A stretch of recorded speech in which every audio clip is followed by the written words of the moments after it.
Ooh, perfect timing. The world is getting crazier. People are acting more and more insane. The end of the world is tomorrow. Tomorrow. There's only one thing to do when the world is falling apart. Listen to Basil and Gonz as they discuss this week's news and events through the lens of Bible prophecy. You are listening to Canary Cry News Talk. You're listening to Canary Cry News Talk. Today is August 10th, 2020. This is episode 230. And today, War on Children. And you know me, I'm your best buddy Basil. And this is Gonz. Did you know that the word kid comes from the young of a goat? I don't know if that's where it comes from, but I do know that circa baby goats are called 1200. kids. The origin of the word. There's a cause and effect thing here, but I get it. Okay. Now, I just want to make sure real quick, Gonz, before we get too deep into it here, I want to make sure that everybody can hear you. So if you're watching the live stream, if you can hear Gonz, make sure to pop something in the chat right now so we know it's working. That's been one of our biggest problems, is Gonz mysteriously disappearing at the beginning of the show. All right, I see somebody says, yep. I'm assuming that you're coming through, Gonzo. Yep, it looks like I am, at least on the computer monitors here. So I think I am coming through. Yahoo! Yay, we did it. Made it work. We finally learned how to podcast, Gonz. It only took 9 years, but I think we're figuring it out. Almost a decade, and we finally got it. Yeah. Well, this is fun. We're back. It's Monday, Gonz. It's Monday. Are you enjoying your first day of the Gregorian week here? Yeah. Did you know kids comes from the young of a goat? Oh, my gosh. It's Scandinavian. You should know. It's Old Norse. I don't doubt you. I do know that the young of a goat is called a kid, but what came first? That came the first. Goat kid or the human kid? The goat kid, circa 1200. The human kid didn't happen until the 1590s as a slang. Wow, you've really looked into this, haven't you? Yeah. I'm looking it up. Is this part of a new theory? Are we going to get a breakdown of what this means for our human children? No huge theory, although I will say that it's somewhat thematic to a couple stories we'll get to later. But, you know the language police. You can say like, hey, I got kids over here. And they're like, hey, now, what do you got? Little goat children? Is that what you have? Goats. Also kangaroo. No, those are called joeys. Yeah. See, you've opened up a whole can of worms. Chat is exploding with alternate facts. Yeah. Alternative facts, Gonz. How do you know they're alternative? Maybe they're I just don't know who to believe anymore. All right. Well, it's either your facts or their facts. You can't have two opposing facts. Although that seems to be the world that we live in. Yeah. We can have alternative facts. But speaking of alternative facts, Gonz, I think it's time to jump into the Flippy update. Flippy update. Do you want fries with that? Watch out, Canada. This is the firstnews.com. The headline is Space Agency signs €2.5 million contract for Titan robotic arm project. If this is your first show, keep in mind Flippy is our colloquial name for the disembodied arms that are taking our jobs, enslaving our children, and flirting with our spouses. All three of those examples sound sarcastic, but they are indeed true. So tune in at the beginning of the show here to keep an eye on Flippy and have the proxy conversation. We use Flippy as an example for how robotics and AI are weaseling their way into our lives in all sorts of unexpected ways. This one's not so unexpected, but our Canadian listeners, they're going to have to step it up because Canada, for a long time, has had the honor of being the funder and the builder of Canada Arm 2, the famous robotic arm that is moving stuff around up in space for the International Space Station. But now, this article has some more info for us. Polish company PIAP Space has signed a contract worth 2.5 million euros with the European Space Agency to build a robotic arm for fixing satellites, on orbit. The Titan project will be the largest in history of the Polish space industry and the first for an entire satellite subsystem. Piap Space will build a prototype of a multi-joint robotic arm for the future. Deorbiting and servicing of satellites in the Earth's orbit. They will begin with a laboratory model of the robotic joint and then construct a prototype arm consisting of different types of joints to test its functionality in various scenarios. Matsut Wolski, Piap Space's president of the board, said, quote, "The Titan project is a great success of the company for which we worked with our team of subcontractors for almost 3 years. This project is especially important for us. It is proof of the European Space Agency's trust in us as they entrusted the integration of the whole." Man, I have completely lost all existence in virtual world here. Oh no, this is bad. Oh no, bad timing. Hold on. Right. Oh my gosh. Okay, wow. Do you want me to finish Gaunt, the story? you're going to have to take the rest of this. I got to go through some things here to get my life back in order. All right, so it says here, quote, "A lot of hard work awaits us, but it is an important step in achieving the strategic goals of the company. The implementation of the Titan project will bring us closer to the introduction of the robotic arm on the commercial market," end quote. Yeah, they're going to use it on the space agency. I have a little quote from at the end here highlighted. "Creating a new class of robots capable of working in the harsh conditions of the space environment is a goal that we have set for ourselves when organizing Piap Space. I am pleased to see that we are moving from the first stage of preparatory works to the stage of product development, in this case of the robot arm satellite subsystem." You know, I have a question, though. Yes. For flat earthers, what are they building here? Are they building a robot arm just attached to the firmament, like trying to disassemble it, or what? Like, what's the... Well, that's the conspiracy, isn't it? Maybe these giant robot arms. Again, shout out to Canada. Shout out to Canada Arm 2, our most beloved giant space arm. But Poland's coming for you. With Project Titan. You know, maybe they are affixing the arms to the dome above the flat Earth in order to reach through it and transport goods from the heavenly realms to the earthly realms. Yeah. All right. Yeah. Okay. There you go. Okay, I'm back in action here. So there you go. I just, we have a lot of Canadian listeners, and I was so excited to hail the praises of Canada Arm 2 and their participation in the International Space Station. But you got to watch it. You got to step up your game, Canada, because Project Titan is coming for you. All right. Well, we have a whole bunch of updates here. The first one, well, let's get the update jingle out of the way. We interrupt this broadcast to give you a brief update. By the end of this timely interruption, you will be thoroughly updated. If you're working alone, wear a mask. The mask's not for you. It's to protect the people you care about. This is bizpackreview.com. Dentist warns harmful mask mouth is impacting 50% of patients due to prolonged use of masks. Did you know about this, Basil? Mask mouth. As if the debate over face mask wearing amid COVID-19 isn't contentious enough in some quarters, a dental practice is warning that keeping your mouth covered all or most of the time could allegedly lead to harmful hygiene issues such as gum recession, periodontal disease, and bad breath. A Manhattan dentist calls this potential side effect mask mouth as a play on meth mouth that colloquially refers to the decay of teeth and gums among drug addicts.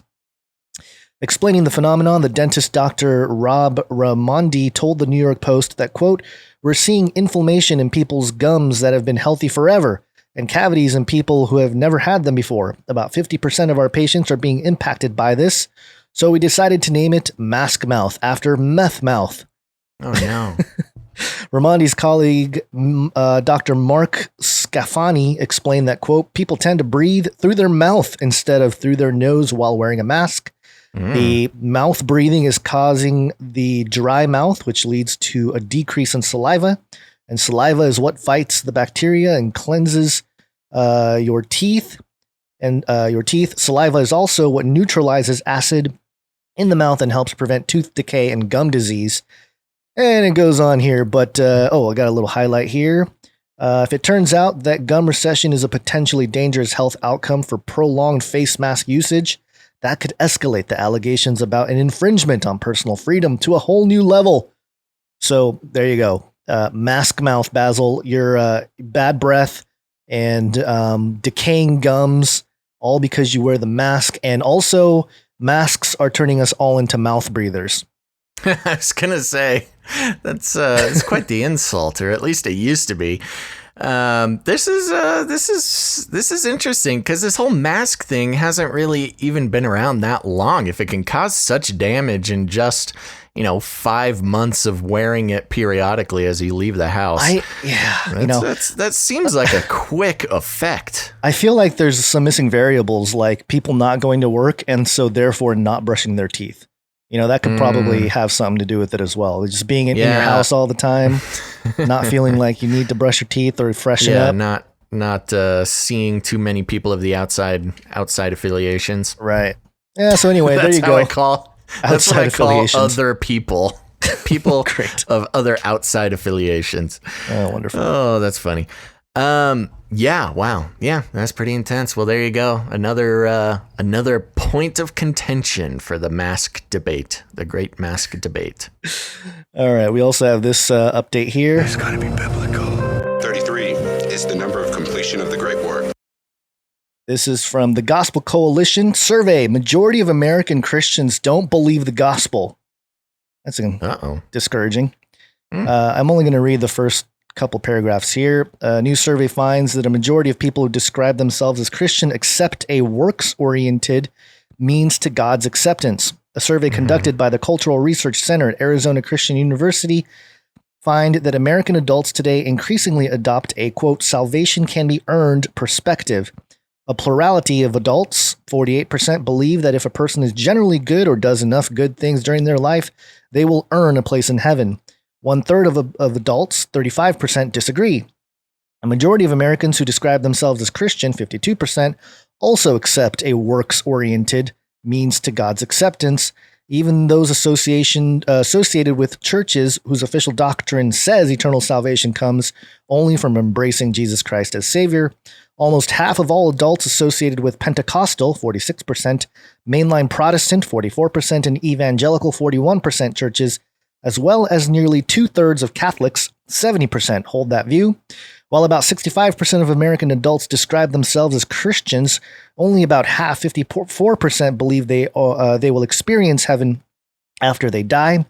Only 1/3 of adults, that's 33%, believe they will go to heaven solely because of confessing their sins and embracing Jesus as their Savior. Another 1 in 5 expecting to experience heaven are counting on earning their way in, or because they embrace universalism, that is, God will let all people into heaven. So, kind of interesting how they slap that 33% number on the people that actually believe they'll, get into heaven solely because of confessing their sins and embracing Jesus as their Savior. Well, I don't know. There you go. I mean, it certainly is a bigger debate than I think a lot of people think about often. I won't say that they don't hold strong opinions about it, but it's one of those things where, depending on the community, the Christian community that you're in, that can kind of be taken for granted. And of course, all sides have all sorts of scriptural references to support their side of the debate there.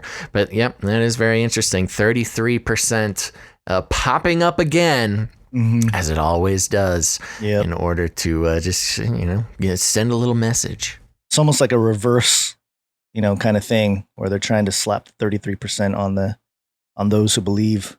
But anyway, thought I'd throw that in there because I thought it was an interesting little article. They do a lot of these surveys, and surveys are only as good as the people who actually take them. So it's not. I know, and there's always questions too about how the data is extracted, how the wording of the questions is, the little details, little rhetorical details that can have big effects on the emotional impact of these types of polls.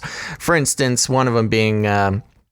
Let's see, only about half, 54%, believe they will experience heaven after they die. Right. Well, what does experience mean? Right. You're just going to experience it and then get thrown in hell, or are you going to be there, or what? Yeah, there's a lot of and then gray area. Even the 33% believe they will go to heaven solely because of confessing their sins and embracing Jesus as their savior. And then comes the question, if you confess your sins and embrace Jesus as your savior, and then, run around murdering people and doing bad things, the question is, are you still secured in heaven just because, of a one-time confession type of thing, which, is a big contentious point, even for non-Christians. Even when I was younger in high school, having a lot of these conversations with other high schoolers, which, is just about worth what it is. One of the big criticisms from the non-Christian high schoolers was, well, you can just accept Jesus and say a little prayer and then run around murdering people and you'll still go to heaven. And the once saved, always saved, non-works based salvation does make that a complicated conversation to have. But of course, there's all sorts of doctrinal views on this. There you go. There you go. Yep. Stats, polls, wording, polls, Christian rhetoric. polls. Yep. All right. One more quick update here, and this has to do with Lebanon. It will kill. And you want to take this one here? Oh, sure. Here I go. This is from NBCnews.com.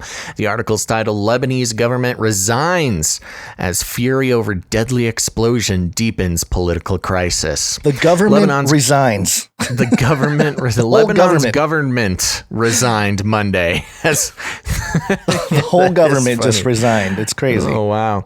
As the fallout from last week's deadly explosion deepened a political crisis in the country's blast-ravaged capital, Prime Minister Hassan Diab said he would resign along with all of his ministers. Quote, "We will back down and stand with the people. We need to open the door for the people," he said in a televised address to the nation before presenting his resignation to President Michael Aoun. That's interesting. So there's a prime minister and a president. The move comes after enraged protesters and world leaders alike demanded political reform following the August 4th blast that killed almost 160 people and injured thousands more. Protesters took to the streets of Beirut again Sunday with video showing what appeared to be tear gas canisters being fired at demonstrators who had congregated in a street near the parliament. Diab blamed politicians who preceded him for the earthquake that has hit Lebanon. That earthquake being in scare quotes there. The quote continues, "This disaster, which has hit the Lebanese at the core, occurred as a result of chronic corruption in politics, administration, and the state," he said in a televised address. The former professor said his government had failed in his battle against corruption. Quote, "They knew that we pose a threat to them and that the success of this government means a real change in this long-ruling class whose corruption has asphyxiated the country." Wow. There will now be negotiations in parliament as to who will be the next prime minister amid calls for widespread economic political reform. These negotiations could take weeks or even months, according to Karim Makdisi, an associate professor at the American University of Beirut, or could be very quick if an agreement has already been made behind closed doors. Last week's blast, which sent a mushroom-like cloud into the sky above Beirut's port, dealt a blow to a country already on its knees. The blast was triggered when a warehouse fire ignited hundreds of tons of ammonium nitrate. According to Diab, it sent a shockwave that scarred the coastline of Beirut, destroying hundreds of buildings and leaving many homeless. The article continues there, but I think we get the gist of it. This is a pretty big deal, Gons, and I've been following the whole thing as it as it has been developing over the last week or so is very interesting. It seems like the main belief held by at least the outspoken Lebanese is that this was a bomb. I mean, whether or not it was an actual accident or just a product of corruption and et cetera, many of the outspoken activists and things, they're just straight up calling it a bomb. They think it's totally part of some plan to further cripple the people of Lebanon, and help some sort of grip tighten around the people. But, a whole government resigning is pretty exciting. It did not mention that the president himself would be resigning, just the prime minister and the lesser ministers. I don't really understand fully, just outside of my cultural context, how you can have a president and a prime minister and a bunch of other little ministers, but I guess that's how that works over there. So you've got a full-scale revolution going on, it feels like. Yeah, and it's been interesting to see a lot of the response from our last episode when we talked about, or a couple episodes, when we talked about some of the potential technologies being used and stuff like that. And, we explore those things without any kind of proof. We just sort of look at the potential of that technology. Right. And it was interesting to see that Trump called it an attack early on, and then he started to back off and say disaster, much like the disaster that happened in Texas in like 1947. And there's a few others that are similar, though not exactly the same. And, they're sending Trump's sending all kinds of resources over there. And, Lebanon being their, currency went haywire, 2-3 months ago. They were doing like a mock funeral for their currency. And so they're already in economic turmoil. And so something like this would definitely be kind of like a final blow to just crumble it all and restart or whatever the agenda is. It kind of seems to align with the whole Great Reset type of mentality. Let's just blow it up. Just start over. Right. Might as well just tear it all down, Yeah, and of course, governments causing some sort of explosive disaster is not new. No. Not even, forget any more recent examples, but, Hitler taking down his own parliament building, using that as a way to take control and switch out the regimes. That's always the spooky part with this type of thing is... again, it goes back to who's pulling your puppet strings, because just because the government, who is considered corrupt and, not making good things happen, resigns, that does not automatically mean that whoever comes in to replace that regime is going to be any better. I mean, that's exactly what happened with Hitler. He was sort of a sidelined, he was almost a joke before events led to his party taking power. Right. And, there's certainly a lot of Germans who would have preferred to replace the power structure with literally anyone besides Hitler. Yeah. So, you just never know. Hopefully it all comes out for the best for the Lebanese people. But as we know, the power structures and the people who occupy them are, they are really good at convincing people that they're the right choice. And you never know until it's too late. Yep. And again, all this coming at a time when gold is hitting all-time highs. Silver making a huge rally, and even Bitcoin making some rounds. So very interesting. And that and it's not just to do with Lebanon. It has to do with a lot of, I think China has a lot to do with that too, but people trying to flee Hong Kong and stuff, trying to secure some of their cash and whatnot. But yeah, very interesting, something to keep an eye on. And I just thought it was pretty crazy to see a headline that says Lebanese government resigns. Can you imagine the U.S. government resigns, just the whole government, which would be a very, that would be so many layers to that, because the federal government, the state government, we're a little more, I guess the word is decentralized. A good way to get the United States Congress to resign? For Trump to sign a bunch of executive orders.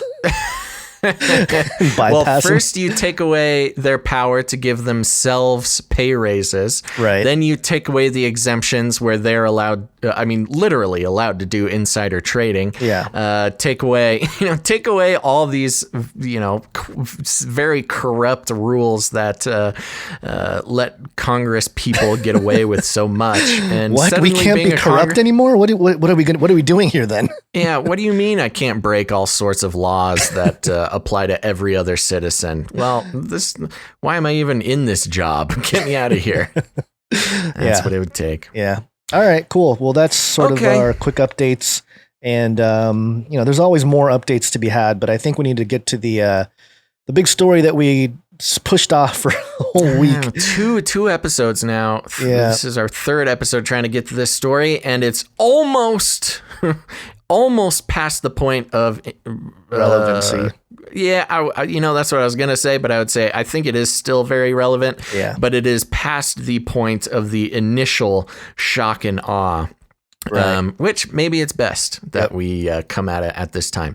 So I'm going to read over here from the dailymail.co.uk, and in classic Race war. I've warned you and warned you and warned you. Sorry, I had to in get classic that in. Daily Mail fashion, the first paragraph that serves as a headline here says, exclusive police body cam footage shows moment by moment arrest of George Floyd for the first time, from terror on his face when officer points a gun at his head, sobbing before he's shoved into a squad car, and begging to breathe as his life is drained away. Wow. I can't even get this whole headline to fit in the little... I have to decrease. I have to shrink the whole thing to make it happen. Okay. The article reads, body cam footage from two cops accused in the murder of George Floyd is revealed exclusively by dailymail.com today, and it shows a rookie officer terrifying Floyd by pointing a handgun at his head and another callously picking a pebble from the squad car tire just inches from the dying man and seconds before he draws his last breath. The tapes show in minute detail how a very distressed Floyd begs Mr. Officer, please don't shoot me, please man, before the struggle that ended with his death on May 25th. It also shows how belligerent cops cursed at and manhandled the sobbing suspect, ignoring his pleas for compassion. Floyd resisted as the cops tried to force him into the back of the car, telling them he suffers from claustrophobia and anxiety, and how Officer Derek Chauvin knelt on his neck for nearly 9 minutes, leading to his death, ignoring Floyd's repeated cries of "I can't breathe." Floyd is even heard predicting his own death. Quote, "I'll probably just die this way," he says. Transcripts from the videos were released in mid-July, but a judge in Minneapolis had ruled the video could only be viewed in the courthouse, meaning few people have had the chance to watch the powerful images. But the footage has now been leaked to the dailymail.com, so the world can finally see the tragedy of Floyd's last minutes as cops were mindless of Floyd's anguish. The footage includes more than 18 minutes from Officer Alex Quang's body cam and 10 minutes from Officer Thomas Lane. They were the first two cops to arrive on the scene after a complaint that Floyd had attempted to pass a fake $20 bill to buy cigarettes at Cup Foods, a store in the Powderhorn Park section of Minneapolis. Oops, so many videos trying to play on my screen here. Let's stop that. Okie dokie. Chauvin and a fourth officer, Tao Thao, were called in to assist. All four were fired the day after Floyd's death. Chauvin, 44, has been charged with Floyd's murder, and the other three face charges of aiding and abetting murder. The events have led to months of Black Lives Matter protests throughout the country over police racism and brutality. The two officers' body cam videos have been filed with Hennepin County District Court by Lane's defense attorney. It is clear from the video that Floyd was not trying to run away. He had plenty of time to leave the scene before police arrived, but instead he decided to sit in his car with two friends, giving the cops an opportunity to approach. The videos begin with Lane, 37, and Kung, 26, both in their first week as Minneapolis police officers, entering Cup Foods. Oh man, what is going on here? My virtual reality office has been destroyed again, Guns. You have to take it for a second. Okay, let's see. Can we just have one show without technical difficulties? No, especially if you're going to be using your VR setup there. Oh, this is... let's see. Where were you? I wasn't really following along. I am back in action. Okay. The videos begin with Lane 37, Kung 26, both in their first week as Minneapolis police officers entering Cup Foods. A staff member rushes up to them, waving the banknote. Quote, before they drive off, he's parked right here. It's a fake bill from the gentleman, he tells the cops. Lane and Kung then both approach Floyd's blue Mercedes SUV on the other side of the street. Lane goes to the driver's side where Floyd is sitting at the wheel, and Kung approaches the passenger side where Floyd's ex, Shawanda Hill, is in the back seat, and a friend, Maurice Hall, is in the front. Lane is seen knocking on the car window with his flashlight, but Floyd does not immediately open the door. Once the door is open, Lane immediately pulls out his handgun and points it straight at Floyd's head. Now remember, it's going to take us a little bit beat by beat here to describe the footage. And just keep in mind that before this, the only footage really that was available of the incident was the cell phone footage caught of, the last minutes of this whole thing. So right. This official sort of breakdown as of the 4th was brand new. Okay, so Lane immediately pulls out his handgun and points it straight at Floyd's head. Quote, hey, man, I'm sorry, Floyd says, and apologizes again after Lane gets belligerent. Put your effing hands up right now. Let me see your other hand, the cop is heard saying. Floyd does not immediately put his hands on the wheel. Put your effing hands up there, Lane orders him. Jesus Christ, keep your effing hands on the wheel. Wow, this is aggressive language here. Floyd tells the officer he had been shot before, and Lane replies again with the keep your effing hands on the wheel. Going down, lots of pictures here. Lane then tells Floyd to put his foot inside the vehicle. I'm sorry, I'm so sorry, Floyd replies. Gosh dang, man, I got shot the same way, Mr. Officer, before. Okay, well then, I say, let me see your hands. You put your effing hands up, Lane responds. The cop then orders Floyd out of the car, hands on top of your head. Step out of the vehicle and step away from me, he says. Floyd replies, okay, Mr. Officer, please don't shoot me. Please, man. I'm not going to shoot you, Lane says. Step out and face away. I'll look at you eye to eye. Please don't shoot me, man. I just lost my mom, man. Floyd, 46, is seen sobbing as Kung and Lane pull him out of the car and handcuff him. After getting Floyd out of the car, Lane then starts talking to passengers, Hill and Hall. Why is he being all squirrely and not showing us his hands and just being all weird like that? Because he's been shot before, Hill, 45, replies. Well, I get that, Lane says, but still, when an officer says get out of the car, is he drunk or something? No, he's got a thing going on, Hill says, pointing to her head and making a circular movement with her finger as if to suggest her ex had mental problems. About the police, she adds. I'm scrolling down. The two officers then walk Floyd to the squad car, and the struggle really begins when Floyd refuses to get in, saying he has claustrophobia. He falls to the ground. Stand up. Stop falling down, Kung shouts. Stay on your feet and face the car door. Please, man, don't leave me by myself, man. Please, I'm just claustrophobic. Well, you're still going in the car, Lane says. Y'all, I'm going to die in here, Floyd protests. I'm going to die, man. I just had COVID, man. I don't want to go back to that. Lane offers to roll the cruiser windows down to help his phobia, but Floyd still struggles.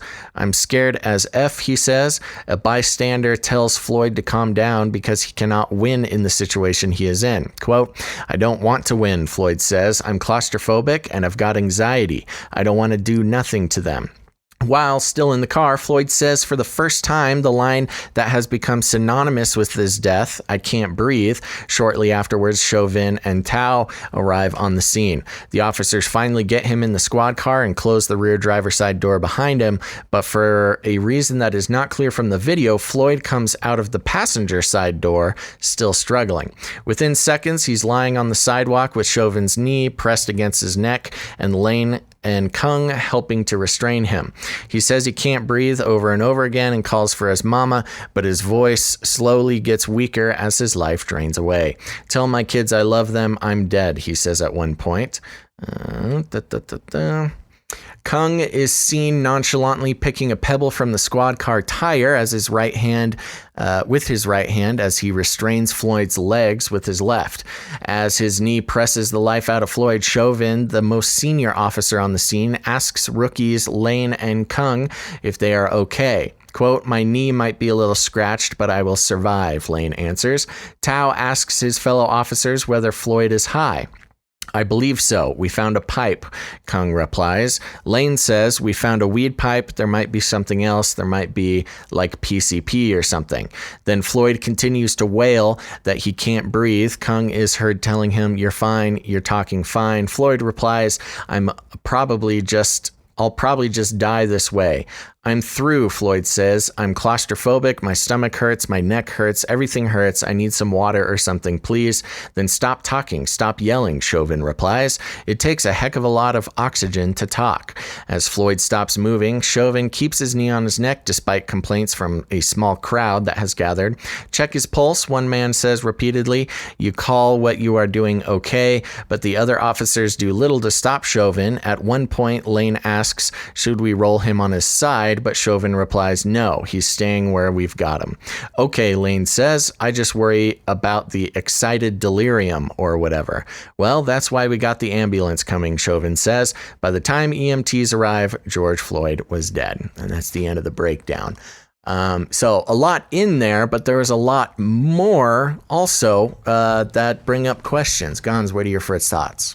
I've been distracted looking at this Trump press conference that's breaking right now. He apparently ended it abruptly, and people are saying there were gunshots outside the White House just now. Really? Yeah, but let me pull the. I'm sorry to switch on you. No, like that's this, okay. I can do a little bit more breakdown on my end while you investigate that. Let's see. Real quick, let me just see, because I have this footage here from MSNBC. It's a 20-second clip of Trump ending his conference or press conference abruptly. So let's take breaking a look at news this. here. It looks like they're just about going to be topping records, hopefully soon. Excuse me?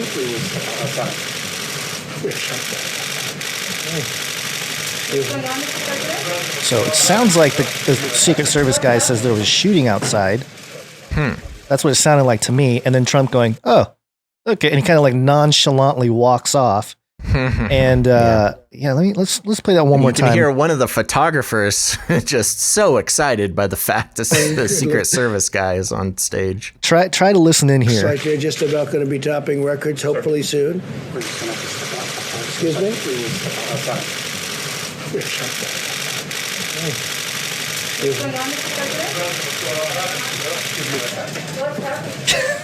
That photographer ruins the whole thing. So hard to hear what's happening. He really does.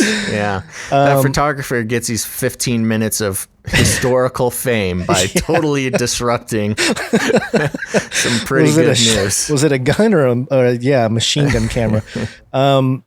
Interesting. I mean, all the different responses here. Some people saying staged to look important. Other people saying, this is it. They're going after him.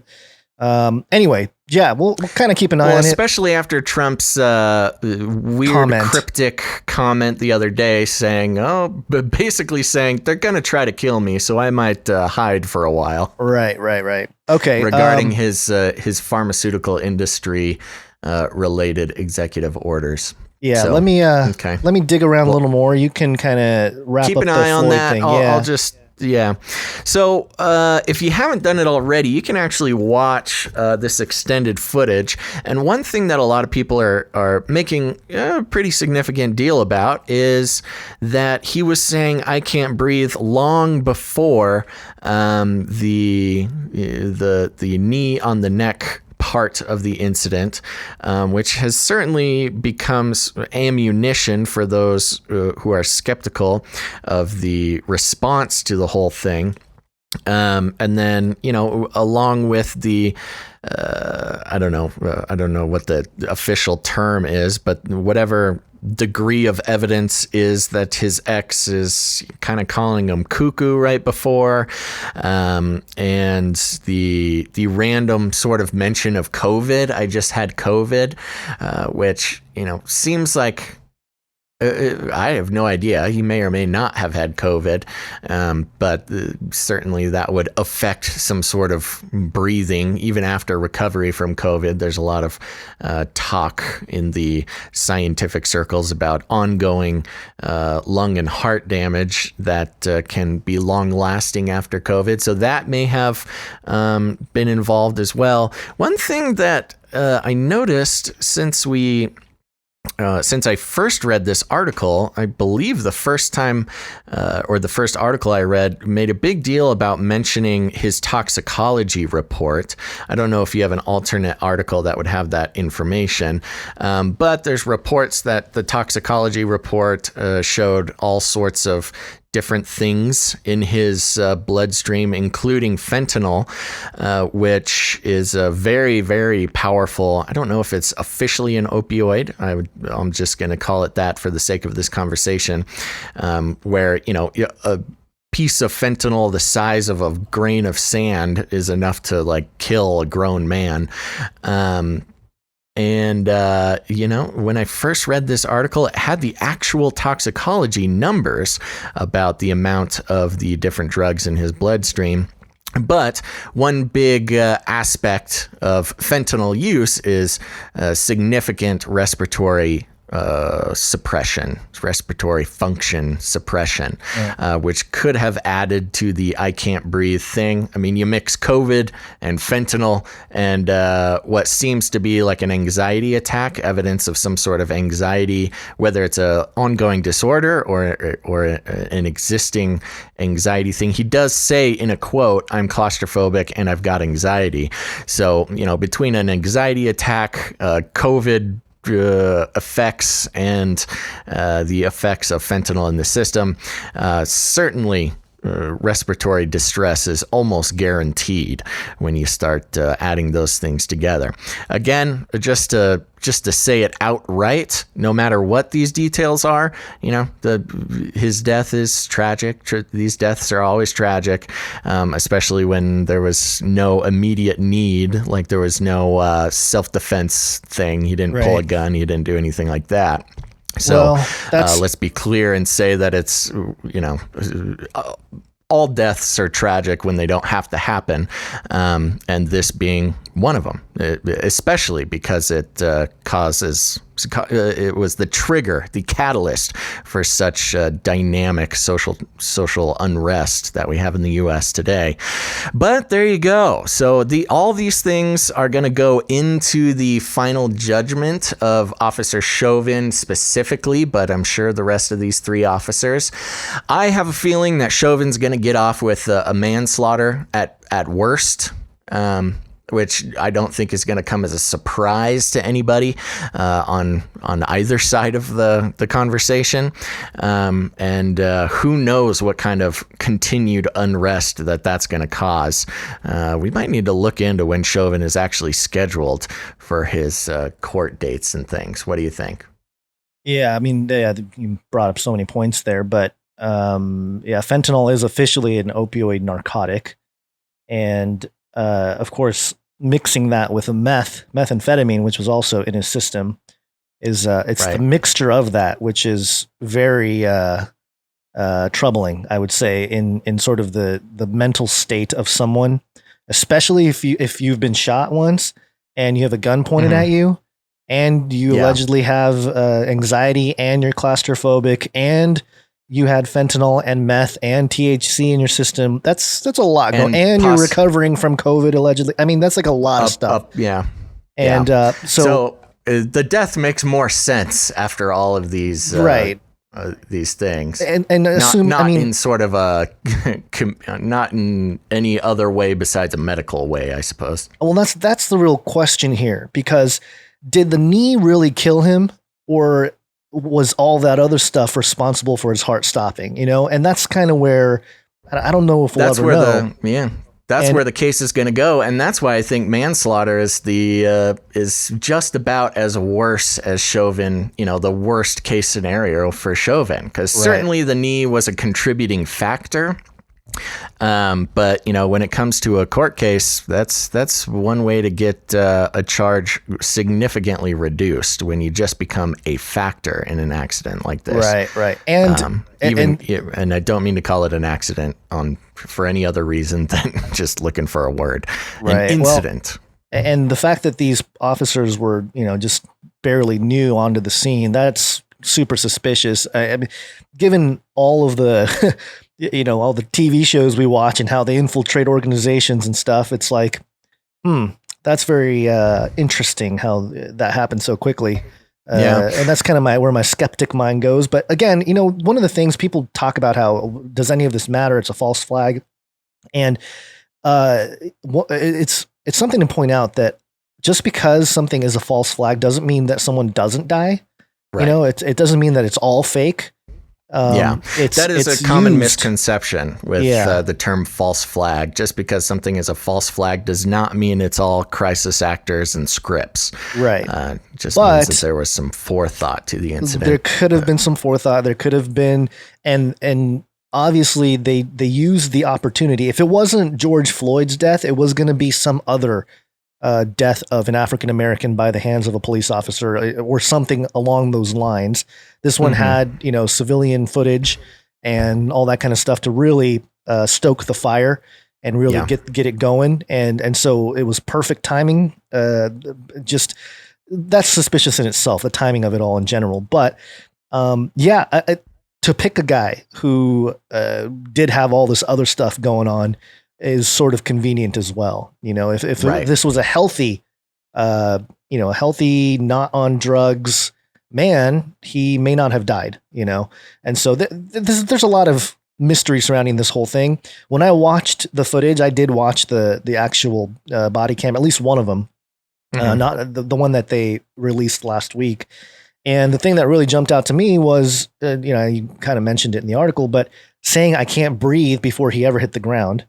And also basically asking to be put on the ground, while resisting arrest. And I get it, if he's having this anxiety attack, whatever, that's makes kind of sense. But it was just weird. Like, oh no, I don't want to be arrested. I'd rather be on the ground, and then being pulled to the ground and that whole situation. So, or at least rather be out of the car. Out of the car, yeah. The whole thing was, you can't say he didn't resist arrest, because he was clearly resisting, but also the cop pointing the gun at him. I don't know if that was necessary at the beginning. Yeah, there's all kinds of stuff. Came at him pretty aggressive. Yeah, just coming at him hard. Interesting to know that those first two cops it was their first week on the job. That does seem like kind of a rookie move. I mean, pulling your gun for a $20 counterfeit bill with no prior, contact and just coming right at it with a headshot is a pretty rookie move. Well, not just rookie, but just, I don't know. Yeah, earning some cred or something within because I've mentioned it before, but I think the Minneapolis police, that particular station was, full of corruption anyway. So, because police brutality is an issue, we're not going to dismiss that. But of course, it feels like that was taken advantage of for a cultural movement in this case that has completely gone out of hand. I mean, we didn't talk about it, but we had Chicago shooting and I think 100 people arrested from looting just last night. Yeah. So, the upheaval is continuing on in different parts of the country, and it's all because of this event, allegedly, that sparked it all. But here we are, June, July, August, 2.5 months later, and we're still having these violent clashes between the establishment police and the people that are, well, what's being labeled as protesters, although I would argue that they could be paid provocateurs at this point. It's a mix. I think it's a mixed bag. Definitely a mixed bag. So getting back to the Trump thing real quick, he did return to the White House briefing room and said there was a shooting outside the White House. So I guess that's why he went in. I don't see much else updated other than Secret Service trending, hashtag blame Trump trending right alongside it. That's been trending for about 4 years now. Yeah. Hashtag interrupt Trump. Also part of the trending cycle here. So we'll see. We'll see what happens. Definitely could be staged. You just can't tell anymore with these things, you know? Yeah, there's a new story that came out at 5:17 Central, or CDT. What is CDT? I don't know. Central something? I don't know. Yeah, but 5:17, so let's see. That was Central Daylight. 2 hours ahead of us, I guess. Yeah, Central Daylight but time. just moments ago, says President Donald Trump was a blah, blah, blah, blah. Quote, there was an actual shooting and somebody's been taken to the hospital, Trump said. The president said the shots were fired by law enforcement, saying he believed the individual who was shot was armed. It was the suspect who was shot. Okay. So, yeah, there you go. That is very interesting. Possible assassination attempt thwarted by law enforcement. Trump said he was escorted to the Oval Office by the agent. The White House was placed on lockdown following the incident. Trump praised the work of Secret Service personnel for their work in keeping him safe. Reuters White House reporter Jeff Mason tweeted that the briefing room doors were locked after the president left. Okay, so locking all the reporters inside there. And that's all the info right now. Let me play this here. This is a short clip that was tweeted out by Breaking 9/11. He returns here in Washington after shots fired near the White House. There was a shooting outside of the White House and seems to be very well under control. I'd like to thank the Secret Service for doing their always quick and very effective work. But there was an actual shooting, and somebody's been taken to the hospital. I don't know the condition of the person. It seems that the person was shot by Secret Service. So we'll see what happens. And there's a weird kind of cadence or demeanor from Trump when there's been a couple times when this type of thing has happened where, you know, he's been taken off stage and stuff like that, and he's never in a hurry. You know, it's almost like he's expecting it. Very interesting, I don't know, type of response. Yeah, to that occurred to me as well, you know, especially of an event like that, which as of now has such little actual consequences besides he gets to have the bragging rights of an attempted assassination. I don't know if this is true, but to me, it feels like, you know, when a president has an attempted an assassination attempt, it kind of seems like a little badge of honor. But I don't know. That might just be me putting my own preconceived notions onto the mindset of these presidents. I'm sure if it gets to the debate stage, if Hairy Legs Biden ever gets there, he'll boast about it, you know, telling Biden how he's too slow and nobody's ever tried to kill me. I've had my head opened up twice for brain surgery, but nobody's ever tried to shoot me. Yeah, something like that. Okay, well, we'll again keep an eye on that, and if anything else comes out of it, then we'll definitely report it. But yeah, I think we're wrapping up the whole Floyd thing. If you got the stomach for it, I would recommend, you know, check out the new footage from the George Floyd body cam stuff and add it to your mental library of facts and figures to help gain an understanding yourself. Don't just listen to us talk about it. But there you go. A lot of news about that. Yep. And it only took us a whole week to get to it. Finally. Okay. Finally. All right. Well, we have what's next? We have a story. Well, it's actually kind of more of an opinion piece, but it has some. It's partly to do with the title of this episode, and so we got a couple jingles here to set it up. First, we have what happened to my mind control jingle? Looks like it disappeared on me. That seems to happen. Mind control intensifies. Yeah, but also this. And melt those babies into candles. That's right. This is melmagazine.com. And this is a very interesting article. I think we'll try to deconstruct it a little bit. How Save the Children became a conspiracy grift. Oh, jeez. The marchers arrived at the headquarters of CNN in Hollywood on Friday afternoon, buzzing with righteous energy and looking to make a point to one of America's biggest news networks. They spilled into the small lobby hallway of the building, chanting, "Save the children," and waving signs with all sorts of messages. Child lives matter. Pedophile is not a sexual orientation. End sex trafficking. But despite it being the UN's World Human Trafficking Awareness Day, there were decidedly stranger signs and ideologies being shared too. Countless signs at the CNN rally and the ensuing march referenced Pizzagate, the widely debunked conspiracy theory, with the link, that claims to pin Hillary Clinton and longtime ally John Podesta to a child sex ring. Others featured some take on the phrase child trafficking is the real pandemic, seemingly downplaying the importance of COVID. Others yet were even more violent in their rhetoric, as with one woman who touted around a sign screaming, "F vaccinations, execute all pedophiles."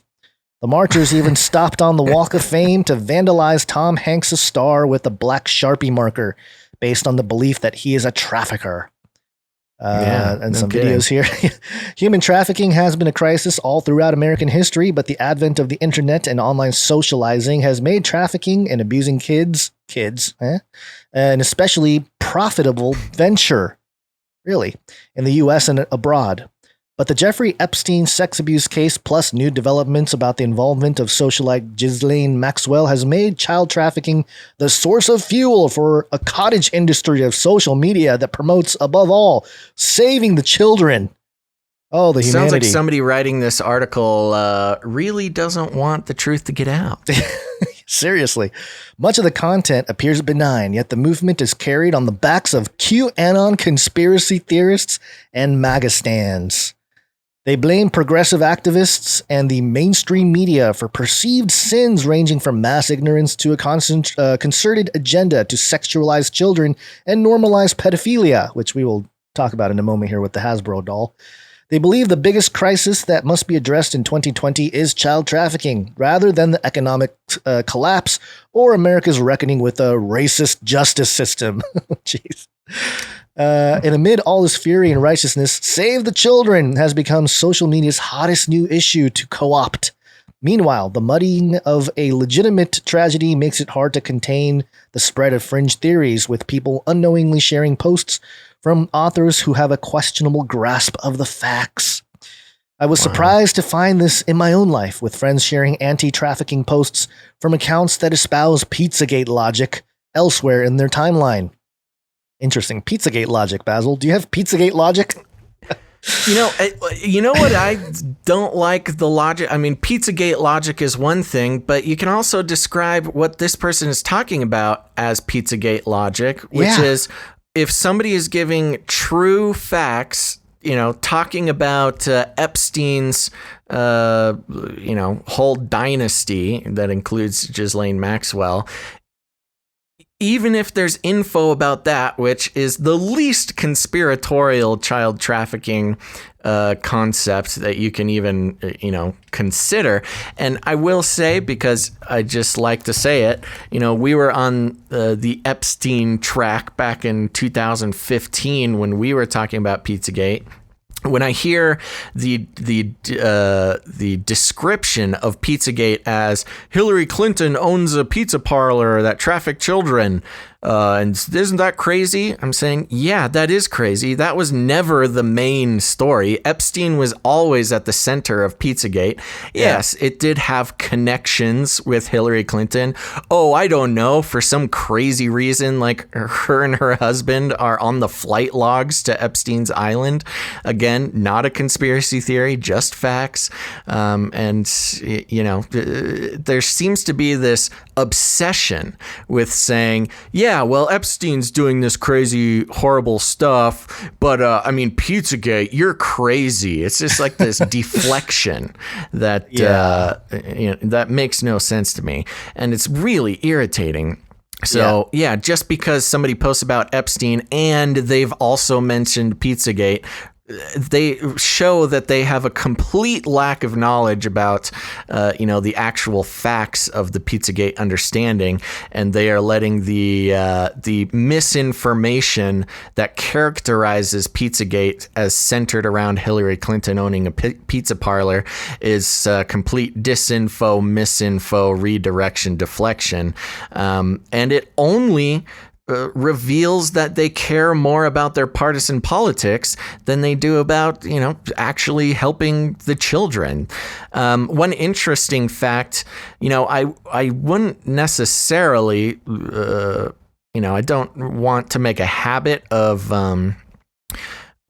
plugging other podcasts because, of course, as we see here, the second you mention another podcast, you must believe and agree with every single thing that person says, which is not true and part of the problem with society today. But Sam, what's his name? Sam Harris. Yes, Sam Harris just did a podcast called The Worst Epidemic, and it is a grueling discussion about the epidemic of child trafficking, and it is not for the faint of heart, but I was happy to see that he did it and did call it the worst epidemic, which I think we would all agree with here, and goes into some very distressing details. And it's all, Sam Harris, he's not a conspiracy guy.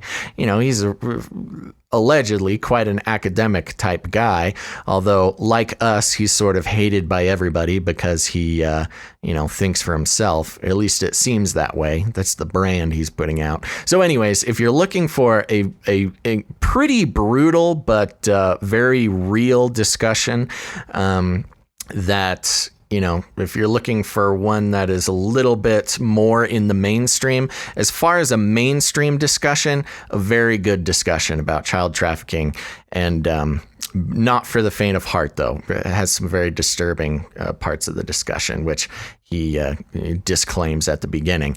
But there you go. Sam Harris, The Worst Epidemic, I believe it was called. I'm sorry to go off on such a tangent there, but I was very impressed by the conversation regarding that topic, and I think it's valuable. Right. Okay. Moving on here. As it turns out, clicking on any assortment of innocuous seeming hashtag, whether it's Save the Children or End Trafficking, puts you straight into an insane spectrum of ideologies and analyses, whether it's anti-porn Christian voices or those who proclaim that Trump is about to liberate the world by rounding up pedophiles. There's a subtle grift here, too, one in which lifestyle influencers rapidly transition to blaring messaging about child trafficking as a cornerstone of their brand, despite no educational background or experience. And she goes on here. I stumbled across one organization dubbed Child Abuse Resistance Education, or CARE, that was apparently born in mid-July as the brainchild of two women in Orange County, California. Their very first post notes their mission to, quote, to tell the story the media refuses to cover. They're courting donations on PayPal despite no formal agenda and a completely unfinished website, including no project under the projects tab. And despite a superficial lack of conspiracy rhetoric on their image posts, you can find it right in the hashtag of a caption, hashtag Lolita Express, hashtag Pedo Clinton, hashtag Pedo Ellen, and hashtag Pedowood is real.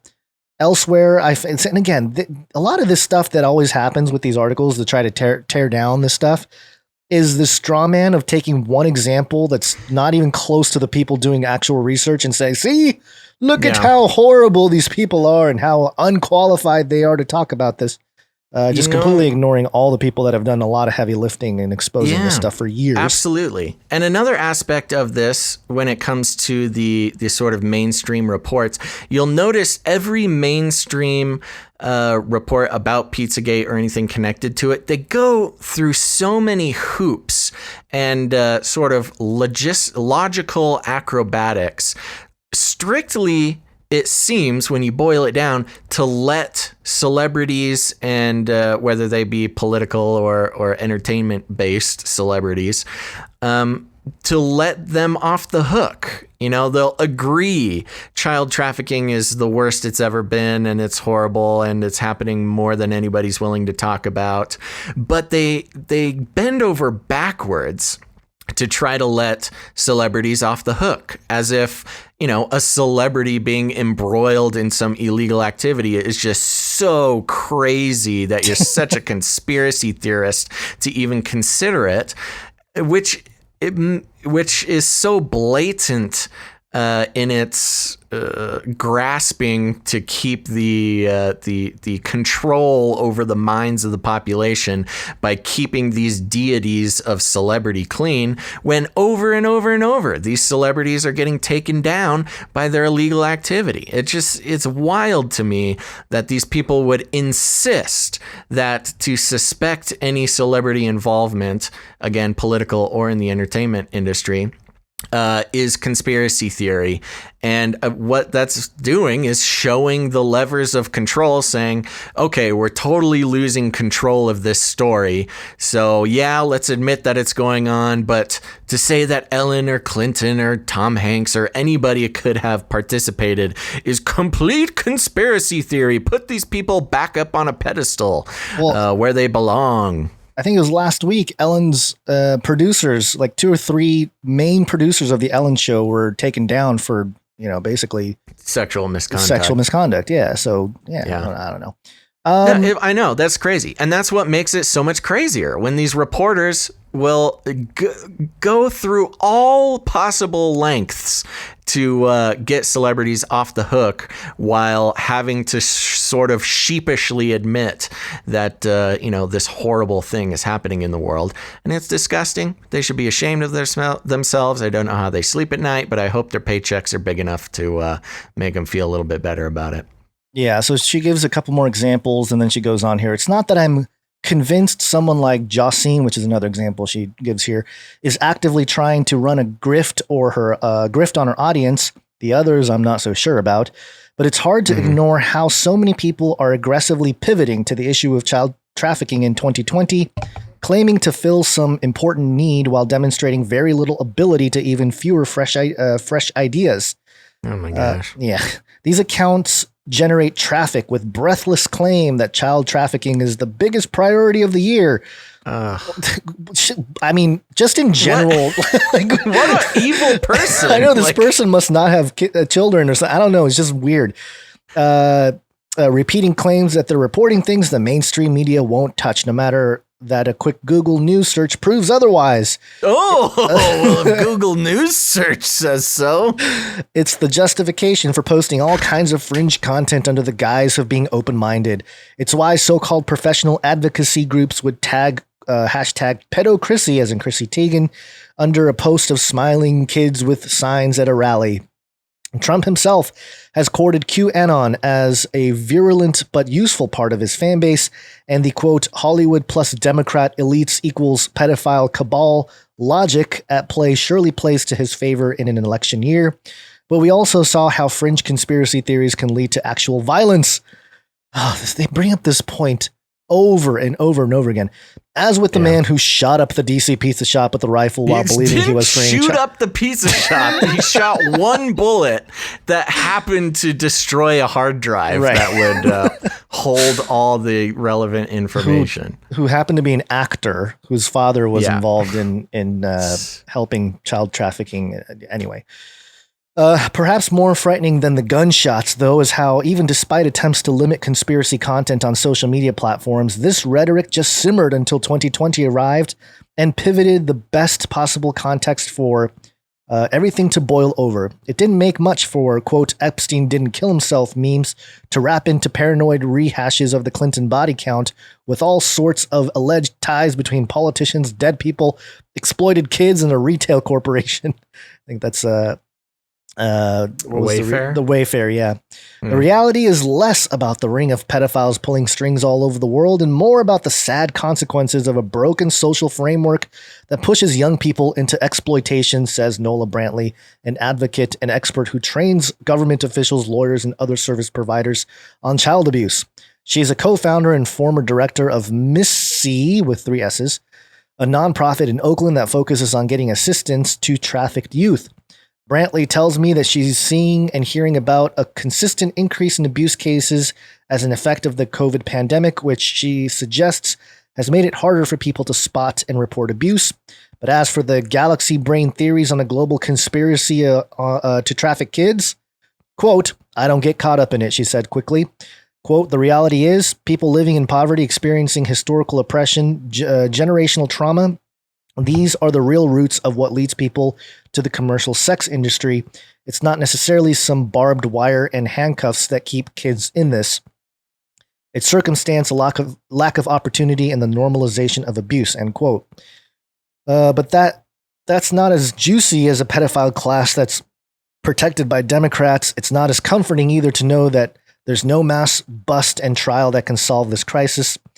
The work of a group like Operation Underground Railroad proves that it takes so much work to free just a few kids from slavery, usually with no-name brand villains to point a finger at when the dust settles. It all reminds me of the gap between our cultural view of rapists and shadowy men in alleys rather than uncles and mentors and friends. Fittingly, there seems to be a lot of new noise around trafficking, but little fresh insight into what fixing the problem requires. Meanwhile, people with no idea of the harms of fringe theories. Yeah, crazy to think that arresting high-profile traffickers would not be a sufficient solution for this person, or at least play a major role. Yeah. Must protect celebrities. I know. Must protect celebrities. Only to be left earnestly wondering what QAnon is all about, or whether there's any merit to stories of pedophiles harvesting young blood or adrenochrome. Again, lots of interesting data concerning that. Quote, can a trend like this cause issues for people that are doing real work, who need funding and support, who now see problems because that funding and support is getting divided and spent on people who aren't even doing real work on the issue? Yeah, I do think that could be a problem. Could be problematic for legitimate organizations, especially if these new accounts end up getting more reach online. Brantley tells me. And again, Total this is one group that she's highlighting here. Yeah. Well, if Joe Schmo's YouTube channel is posting about Pizzagate, then this other institution won't get all the government money. Yeah. What are you talking about? Yeah. I don't know. How does that divert funds at all? Maybe they should get on the QAnon pedogate train, and then they'll get a whole bunch of funding. I just don't believe this person. I think I don't believe this reporter is a pedophile. No, I think, whether, well, maybe, who knows? Apparently there's more of them than we could possibly think. And this person seems to be insistent that nobody in the limelight of, American media could possibly be involved in such nonsense. But, I don't know. I actually would really like to talk to a sort of conspiracy involved child trafficking relief organization, whatever that looks like. I know that there are many, and they all touch different aspects of solving the problem, but I don't know. I think regardless of if it's connected to conspiracy theories or not, there's been more voices raised about this issue that has just been languishing in obscurity forever, for decades and decades and decades. I think the attention that's being brought to it now, regardless of if it's talking about Hillary Clinton or not, is raising enough eyebrows to it can only help the situation to bring this kind of attention to it. Yeah. That's just my view of it. I think this person presents, this is basically just a bullet point list of straw men to, again, discredit anything that goes against the official story. Oh. And for some reason, so obvious, trying to protect celebrities. I thought it was a she writing this. Apparently it's a he. I thought it was a she too. Eric Kim, I think, or Eddie Kim. Eddie Kim, feature writer based in Los Angeles. So yeah, maybe. Yeah. It's the other part of this, I think, to keep in mind here, because I know that a lot of people are on the QAnon train, and they think that, because of QAnon, that they've raised awareness of this issue. And that is true to some extent. But, you know, I was looking at some old Russ Dizdar footage and some audio, and he's been talking about this stuff for long, and he's been dealing with it directly with law enforcement, with the connection to satanic ritual abuse and multiple personality disorder. Was he not the one who told us about Epstein 5 years ago? He might have been. We had a guest on Canary Cry Radio who brought up Epstein years before I'd ever heard Epstein's name. Yeah, I think him and the people involved in this knew about Epstein for years. Yeah, and we're talking about it. The other one was William Ramsey, I think, also brought up Epstein as part of the whole situation there. But yeah, he was a very early interview for us. I think 2012, 2013, maybe at the latest. So yeah, we've known about some of these issues for a long time. And in the context of, you know, with Russ Dizdar talking about the spiritual side of things, the SRA side of things, which is sort of, you know, kind of missed or buried as part of this discussion as well. It's like, child trafficking will never be talked about. Yeah. It's kind of the other side of it, which is more disturbing, is this satanic, literal ritual abuse going on. And I think that's sort of the spiritual side of things is where it's more troubling, more in terms of the church to do something about it in spiritual warfare. That's where we can really step up. And, you know, listening to the old Russ Dizdar stuff, he was always frustrated that churches don't acknowledge that this stuff existed. So in that sense, maybe it's better that, you know, there's more awareness, but I think it's also a false type of a hope or hopium, if you will, to suggest that like, Trump's for sure going to bring it down, or QAnon's going to take him down, because, you know, it's kind of like, well, what's the benefit? Okay, I get the benefit as sort of an immediate thing, but do you really think the entire network of these elite people running children around the world are going to be actually taken down? And if so, how do we know, number one? Number two, how do we prevent it from rising up again? What do we do? More surveillance? You know, what do we do? Microchip the children to make sure they don't get taken? Like, what's the provision here? If you look ahead, the solutions aren't really as clear or as, as, I don't know, they're not as good in a sense. If you really think about what the outcome of this takedown would be, sure, we want to see certain people get arrested, or, you know, a perk walk of the Clintons or whatever. Like that'll be a momentous occasion. Delicious. And it would satisfy a lot of the people in this realm. However, if we're going to get down to brass tacks and get to the reality of the situation, does it solve the core issue here? And I would argue that it does not. That the idea of pedophiles existing, that's not going to go away. The idea of some kind of network that traffics and grooms children, that's not necessarily going to go away. And again, if we take it down, if we can take down the biggest network, how in the world are we going to make sure it doesn't happen again? We can employ all of those measures, the surveillance everywhere, all that kind of stuff. Surveillance being the biggest part of it. And this was, and again, I hate to make it part of the conversation, but I think it's, again. Sam Harris brought it up. Yes. The worthwhile conversation with Sam Harris, the worst epidemic. I saw somebody ask that it is not behind his paywall. So he has the full conversation out because he believes that, you know, it's important and he just wants to get it out there and he wants to talk about it. And he took it out from beneath the paywall.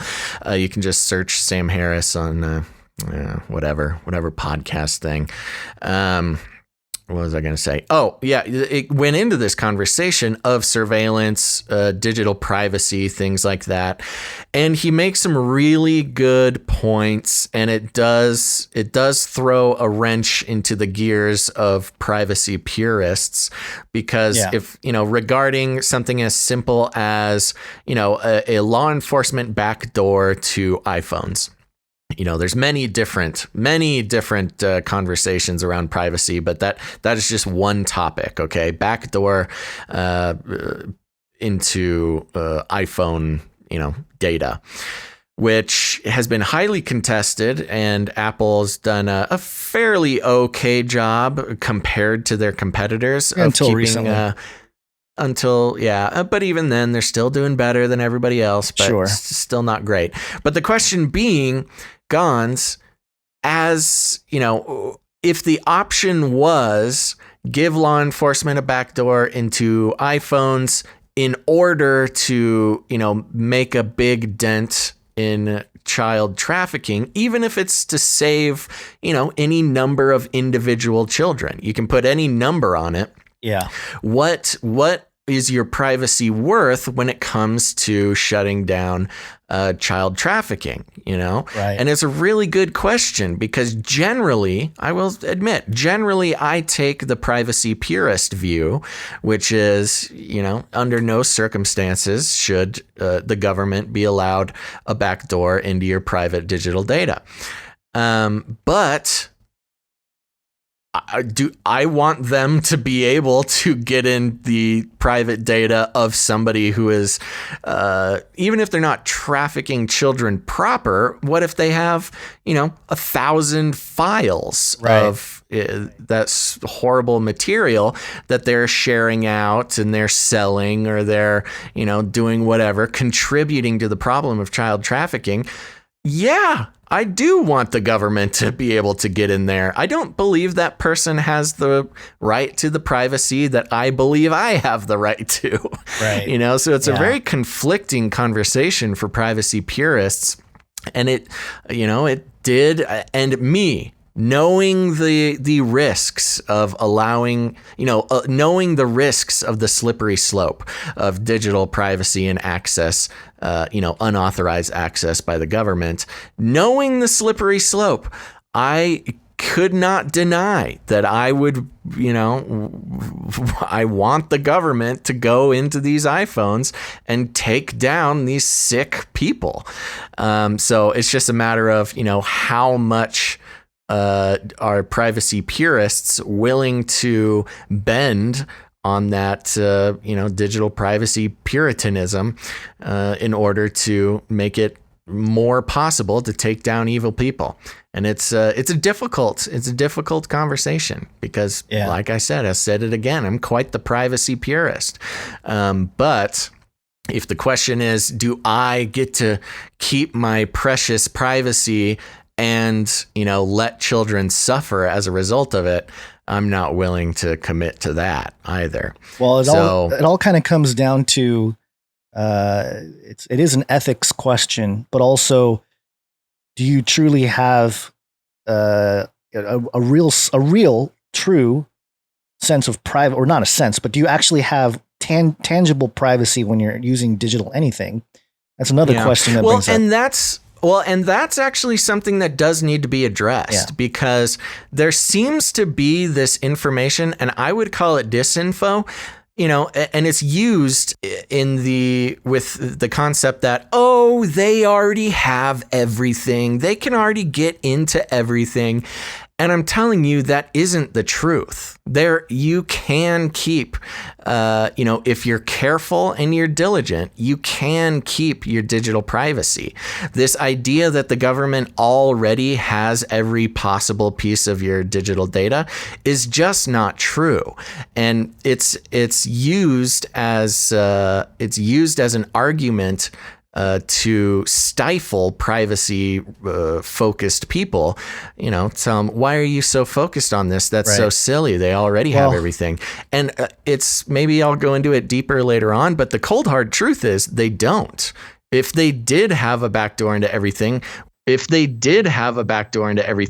why would we even be talking about it? Why would it even be brought up in Congress? Why would it even be an ongoing thing? Well, they got to keep the illusion going, but also, well, sure, you would chalk it up to complete theater. Yeah. But there's a line between complete theater and the other side of that, not complete the theatrical theater. Well, the other thing to mention, and this is getting a little bit more into the, futuristic talk, or you can call esoteric conversation about quantum computers and AI and all that.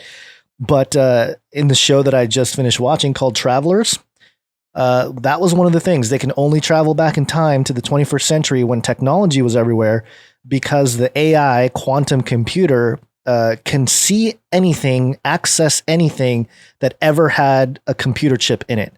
And that was kind of one of their talking points. And if you talk about a quantum computer that can calculate endless, infinite calculations and possibilities, and to find that one thing, theoretically, it's possible for something like that to take place, where it can go back and mine all kinds of information that's stored on microchips, not necessarily accessible to humans now, but given a backdoor in the sense that anything computing wise, electronics, kind of is a theoretical possibility. Is all I'm saying. Theoretical, and also, I mean, if I'm gonna be real about it, I mean, I spend way too much time getting the details on this and thinking about this and talking to people about this. And, there's just things to remember. You can have digital privacy. It is possible. It takes energy, it takes diligence, and it takes non-compromising, strategies. Right. But you can do it. So this idea that the government already has everything is false. I believe it's disinformation in order to normalize the idea of letting them have everything. And you can see it at work with this TikTok thing. Yeah. We've spent a lot of time talking about TikTok the past few episodes and its relation to privacy. And all these, Gen Zers saying, the government already has everything, already knows everything. Why would I care about TikTok, taking my information over to China? And it's just not true. It's been normalized for them to not care about their privacy. Yeah. And that's what's dictating these conversations. And I'm telling you right now, folks, it is possible to have the privacy if you put enough energy into it. So don't let the normalization sink in that will make you complacent and, give up the permission, if you will, the consent to companies and governments to have everything. Right. They want you to think that it's already happening. And then tying it back to this conversation about, surveillance and privacy, given the pedophile network, so to speak, or just pedophiles in general, or just bad people in general, criminals in general.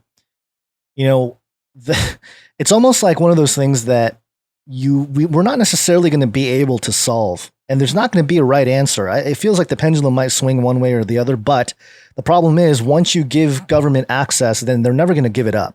So It's always going to be the situation, I think, for the foreseeable future.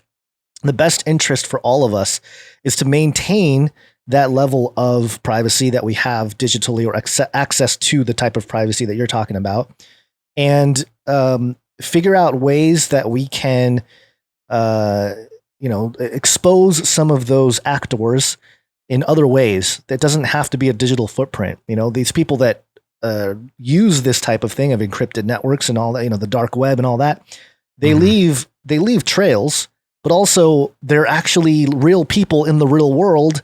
And so if they are seen, doing something somewhere, or you kind of get my drift, where it's like, they're going to be acting in the real world doing something. And so if there's enough of a cause there or suspicion there, it's almost like a warrant. I can see how that can trigger some sort of access or allowed access into, a backdoor of a digital device per se. But again, that just depends on the amount of savvy that the people that are doing this type of thing have. And there's certain triggers, like you said, that would make warrants be effective or viable. The problem is that a lot of times you can't get a warrant just based on. It's very complicated. The separation between digital privacy and traditional warrant thing. So a lot of people are saying, just make it a warrant system. You get a warrant to get in. There's a lot of problems. It's more complicated than that, and we don't have enough time to go into it on this show. But we'll keep it in mind for further conversations later on. Yeah, and part of the discussion too, with getting into how our systems, our internet, is becoming more decentralized. And so that's another part of the conversation. We won't get into it necessarily, but of how things can exist immutably, but not necessarily the access to that information. And that's a whole nother level. And that's why in the world of cryptography, people talk about, Bitcoin. Oh, what about the quantum computer? It's going to hack your Bitcoin. It's like, well, if quantum computers can hack Bitcoin, it's going to be able to hack everything. So it's, Bitcoin's going to be the last of your concerns. It's going to hack all computing systems, everything, every possible thing. Yeah. So it's more than that. It's a bigger conversation to talk about that. But yeah, I think we've kind of gone on about this, but I think the point here being that it's a discussion that needs to be had more as part of the greater discussion of child trafficking and the solutions of it. And because right now it's just, the people like here, this Eddie Kim guy saying, oh, it's crazy conspiracy people. And then on the other side, you got your really zealous QAnon folks saying, we're going to take him down. Trump's going to take him down and it's all going to be great in the new age. And then, that whole thing. So, per usual, there is a narrow path in between where some truth lies and where we ought to sort of stand. Truth lies. Yes. And it's not so easy to just make it a political issue, because there's a spiritual side to this. And there's, like we've been talking about, the surveillance side of this and actual tangible solutions to this problem of this networking of trafficking of children and the children that go missing and all this kind of stuff. So, it does seem like a big Hegelian dialectic problem reaction solution, though, doesn't it? It's like, well, oh yeah, all the children, yeah, we got to take down all the pedophiles. Well, why don't we microchip them so we know exactly where they are? Chip the kids. So, I don't know. I'm almost convinced. I'll chip the kids. Are you gonna chip your cats? Are your cats chipped? They are chipped, actually. Yeah. Oh, you got Mark of the Beast cats. And you're the beast. They have little Bible studies, cat Bible studies at night. I know everything about you, little kitten. And they're all the googly eyes, or googly eyes are the beast. He shall have two eyes that are googly. All right. Are we going to hit these other two little details on the situation? Oh, yeah, I forgot about that. We kind of need to be moving yes, forward. Real quick. Well, yeah. So first off, let me do this one real quick, because we could skip them. I mean, I don't know if let me just take a moment to mention it, because all right. One of the things that even this article mentioned was save the children. Save the children was trending. Save the children, and I thought it was interesting that they changed a lot of the QAnon folks and the pro pedogate, or anti pedogate folks changed it to save our children, because SaveTheChildren.org is a foundation that seems to lead to all the big corporations. And not just that, but if you go to their about page here, let me see if I can find this about page. I thought I had it in here. I guess I closed the wrong one, because maybe it's this first about page. It's got a list of names of people that are involved in this. And man, I totally don't have it right here. I got to find it. But let's see, maybe leadership and trustees. Maybe that's where. Are you looking for the partners? What are you looking for? Yeah, just people involved in it. And people. I've got a list of companies here. Yeah, you got the list of companies, but then there's, I'm totally bumming out because I messed it up. Because the names that were included in here were Bill and Melinda Gates Foundation, the Rockefellers. There were a few others. There's a handful of others, but anyway, the Save the Children, there's organization. Something called the Simon Society that has a list here that includes the Bezos family. Yes. Yes, I think which is interesting that they need to update that. The Bezos family is not as homogenous as it used to be. Yeah. Well, looks like I can't find the exact got page. Oppenheimer in it. It's got wow, yeah. No, it's on that same partners page. It's just further down on the line. I thought it was okay. Maybe there you go. Let's move on. Go. If you want to take a look at, we'll go into that maybe again further. This is going to be an ongoing story, so yeah, we'll move that on. And I think the Hasbro doll thing, I think everybody's heard of that, but let's just review it real quick and then we'll take a little break. This is from businessinsider.com. Hasbro pulls Trolls doll amid uproar over giggle button between its legs, which critics say promotes child abuse. Hasbro is pulling a Trolls World Tour doll from shelves after critics said it promotes child abuse.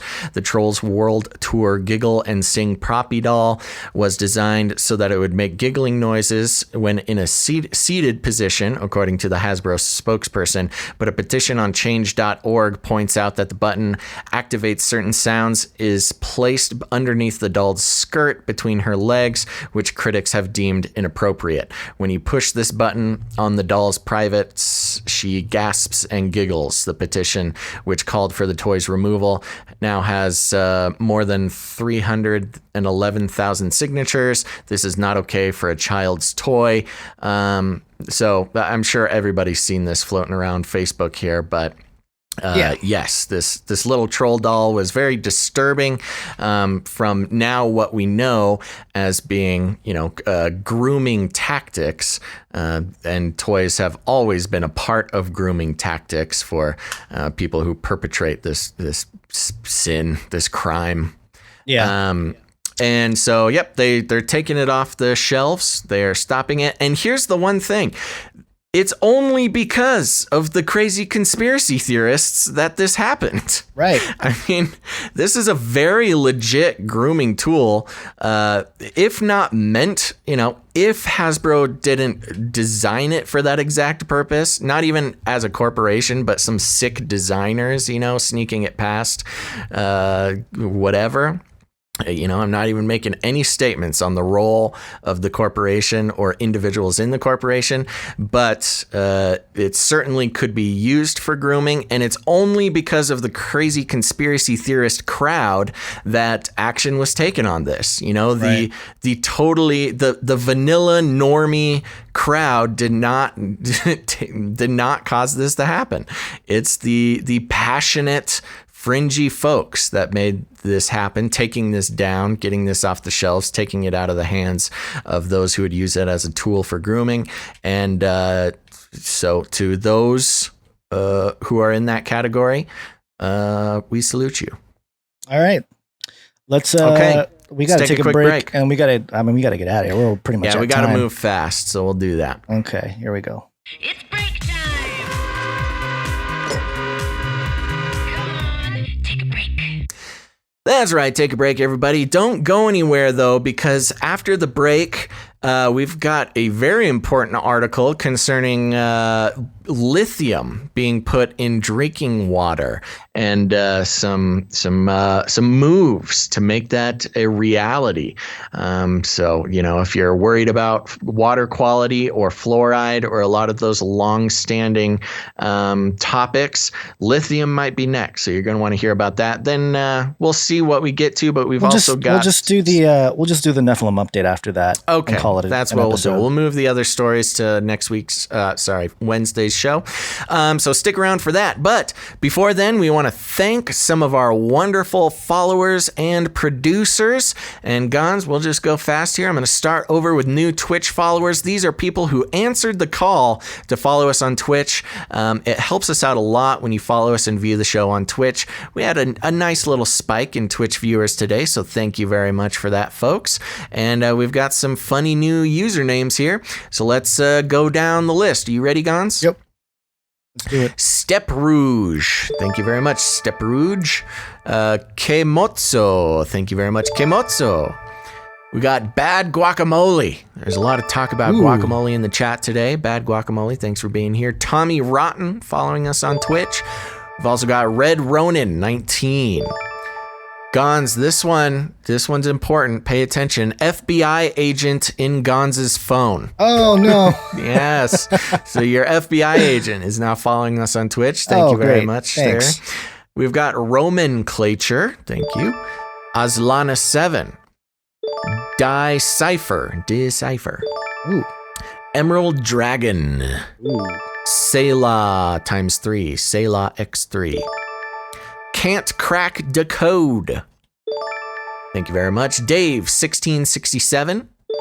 Long time ago. Air Robinson 30.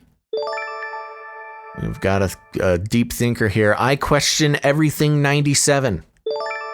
Excellent. And also another deep thinker, Lord Corn Cheese 69. Mariska K. Amy Yay. Backlash and Forth. Basil's not wearing goggles. Okay. This one, let's see here. Achi of Yawa. There it is. The Child of Yahweh? No. AHCHI of Yahweh. Okay. Virtual Shaddy. Quandary 1. Almost done here. Okay. Actually, that is it. That's the end. Thank you very much to all our new Twitch followers. It really helps out a lot. And if you can, please watch the show on Twitch. We encourage everybody to do that. You might enjoy YouTube or Facebook or something a little bit more, but we do recommend following us on Twitch or at least multiple outlets and turn on notifications, because you never know who's actually going to send out the notification and who's not. But Twitch is a good option for that. Next, we want to thank some of our new producers. That's right. We are on the value for value model. What does that mean? That means we don't believe in gaining your trust and your attention and then commoditizing it and selling it to advertisers. We believe that that's what's wrong with the world today, is that when you trust and view a piece of content, a lot of times if they're selling ads, you are being commoditized, turned into a number for the personal gain of the creator of that content. And we just didn't want to do that. It didn't feel right to us. We didn't want to start thinking about you, listeners and producers, as commodities, as just a number to get bigger so we can get paid more. Instead, we believe in the concept where if you help pay for a piece of media, if you value a piece of media, I mean, think about going out to the movies. If you're going out to the movies, you're going to pay, $15 for a ticket, and don't even get me started on if you're buying popcorn and stuff. You could easily spend $50 at a movie theater and you get, 2 hours of entertainment. Well, we're putting out sometimes 8 to 10 hours of more than entertainment. Infotainment. Every week. Yes, infotainment. And so there you go. If you gain any value, maybe consider comparing it to other pieces of data that you absorb. And if you value the show, you want to keep the show going, and you want to put your money where your heart is, helping the show out is a great way to do that. And because this is the real world, you're not just a listener, you're not just a donor, you are a producer. So we want to thank some of our new producers. Guns, are you ready? I am ready. Yes, ready. Okay. Over here at patreon.com/CCNT for Canary Cry News Talk, patreon.com/CCNT. We got a couple of people coming in. First of all, Guns, let us thank, I'm going to go to the official list here. Let's thank Sergey. Thank you very much, Sergey, coming in. And then let's give a big old thank you to producer AMF. Thanks, AMF. That's right. Some new producers. Everybody in the chat is thanking you. And if you're not, you need to thank them now, because they are helping the show keeping going. Now, over at patreon.com/Canary Cry Radio, 2 separate accounts, but you get to take your pick. Patreon.com/Canary Cry Radio. I want to thank an existing producer for upgrading their producership, and that is producer Stephanie. Hey, Stephanie. Thank you. Thank you very much, Stephanie. Like I always say, it's hard enough to get new people to support the show. It's even more difficult to get producers to upgrade their support. So we are eternally grateful for Stephanie, but also Sergey and AMF. Now, if you don't like Patreon, that's okay. We've got more ways for you to support the show. One of them is canarycryradio.com/support. Canary canarycryradio.com/support. That's right. And over there at canarycryradio.com/support, we've got PayPal options. You can join on a monthly subscription, or if commitment's not your thing, a one-time donation in any amount. We've also got cryptocurrency stuff and all sorts of ways to support the show.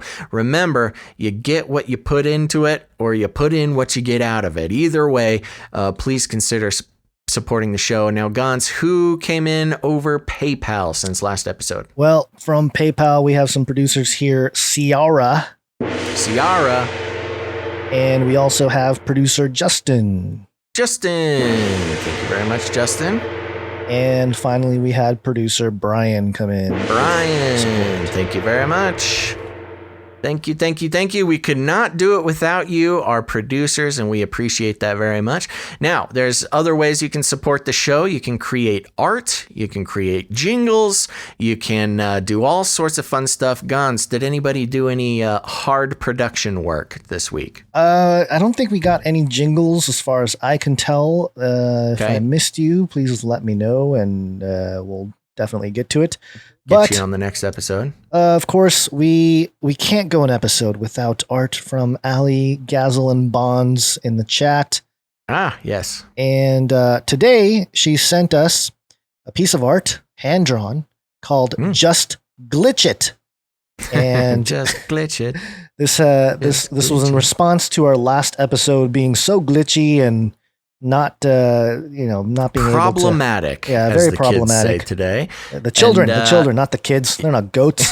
Oh, sorry. And yes, so thank you, Ali Gazel and Bonds. This is a very good one. To describe it to the audio listeners, it's called Just Glitch It, and it is a pack of dogs. We've got 2 dogs, and one of them is using a computer, which is very impressive. And this dog is saying, "They're going live again, boss." And then the other dog, the boss dog. Now, mind you, these dogs have collars on that are YouTube branded. So these are the YouTube dog mafia. And the boss dog says, "Pull it. Wait, I have a better idea. Glitch it." And so that's why we've been having so many glitches on YouTube. The dog mafia over at YouTube do not like our cat centric. And you gotta you can't forget about the All Seeing Eye Pyramid YouTube logo in the background, and also the little YouTube puppy down below. It's they get him early. They groom them early. Lots of little details. You really do need to check out this art for yourself. And if you want to do that, you can. I have not done the art post on Facebook. I promise I will do that soon. But you can find a bunch of art from producers of the show at facebook.com/canarycryradio or on the show notes at canarycrynewstalk.com. So make sure to check that out, and make sure to thank all of our wonderful producers for keeping the show going and adding to the value in all sorts of different ways. So remember, you can become a producer. Please do. We need, sometimes it's sad when we have an episode and have no producers to announce. So if you've been waiting for your time to support the show, even if it's a few bucks a month, whatever, we understand that money's tough for everybody right now. Although Trump did go rogue and approve some stimulus packages for, even though Congress went home without coming to a decision, Trump going rogue again and giving out money to the people. So anyways, if you got a few bucks and you want to help support the show, we literally cannot do the show without our producers.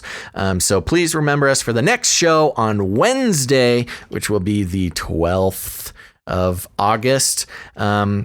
And head to patreon.com/ccnt or canarycryradio.com/support. canarycryradio.com/support. That's right. And you can also help us out by leaving a rating or review on Apple Podcasts. That's very important. And more than anything, just share the show with your people. All right, Gons, are we good to wake up? You ready? Yes, it's wake-up time. Hey, yo, wake up. Wake up, sleepyheads, and here it is. I loved this piece of news because it is such a throwback to an old and legit conspiracy to drug people all over the world through their water supply, mainly focused in America, but I know it happens other places as well, and that's the fluoride issue. If you're not aware of this, there's a simple Google search will teach you everything you need to know. Go ahead and check out Snopes.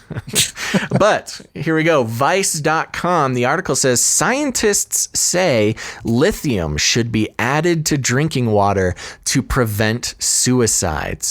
A new study published in the British Journal of Psychiatry finds a link between lithium in drinking water and lower suicide levels. Maybe they had the right idea putting lithium in 7-Up when it was first sold in 1929.